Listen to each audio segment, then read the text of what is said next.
भारत विश्व की प्राचीनतम सभ्यताओं की भूमि इसके पश्चिमी तट पर फैला है। लगभग 65,000 वर्ग किलोमीटर तक सौराष्ट्र, एक ओर मरुभूमि, दूसरी ओर हरियाली और तीसरी ओर अरब सागर। यही वो क्षेत्र है जहां बसा हुआ है एक ऐतिहासिक शहर द्वारका। गोमती नदी और अरब सागर के संगम पर स्थित द्वारका विश्वास और इतिहास की जीवंत गवाही देती है। लगभग 50,000 वर्ष पुराना यह नगर विभिन्न युगों में अनेक राजाओं और ऋषियों का साक्षी रहा। यहाँ आर्षे अगस्त्य, महर्षि वशिष्ठ, राजा यदु, नारायण और स्वयं मुरलीधर श्री कृष्ण ने अपने पद चिन्ह छोड़े। द्वारका का सबसे बड़ा ऐतिहासिक उल्लेख भगवान श्री कृष्ण से जुड़ा हुआ है। श्रद्धालुओं के लिए यह सदैव रही है देवभूमि। भारत के 4 धामों में से एक, 7 पवित्र नगरों में गिनी जाने वाली सप्तपुरी द्वारका। धर्म ग्रंथ कहते हैं इन नगरों का भगवान से गहरा नाता है और आज भी यहाँ उनका तेज अनुभव किया जा सकता है।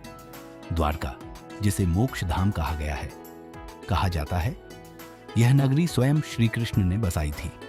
भगवान विष्णु के 8वें अवतार कृष्ण के कई नाम, कई रूप हैं और हर रूप की पूजा आज भी होती है।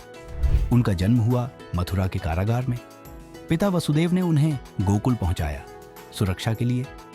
वहीं गाय चराते हुए कृष्ण ने अपने बाल रूप से सबका मन मोह लिया। फिर आया समय जब उन्होंने कंस का अंत किया और मथुरा के राजा बने।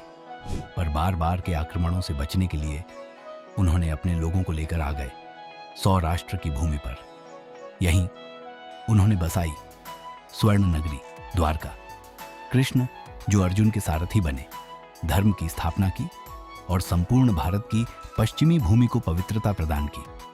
कहते हैं जरासंध ने जब मथुरा को घेर लिया तो श्री कृष्ण ने देवताओं से भूमि मांगी। समुद्र देव ने भूमि दी और विश्वकर्मा ने रातों रात निर्माण किया। इस अद्भुत नगरी द्वारका का सोने की दीवारों से घिरी यह नगरी वास्तुकला का अद्वितीय नमूना थी। लेकिन हर युग का अंत होता है। महाभारत के युद्ध के बाद गांधारी के श्राप ने द्वारका के भविष्य को बदल दिया। उन्होंने कहा, कृष्ण, तुम्हारे वंशज, तुम्हारे पुत्र सब नष्ट हो जाएंगे और तुम्हारी द्वारका समुद्र में विलीन हो जाएगी।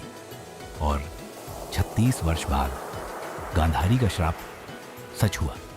विशाल लहरों ने इस स्वर्ण नगरी को निगल लिया। द्वारका समुद्र की गहराइयों में समा गई।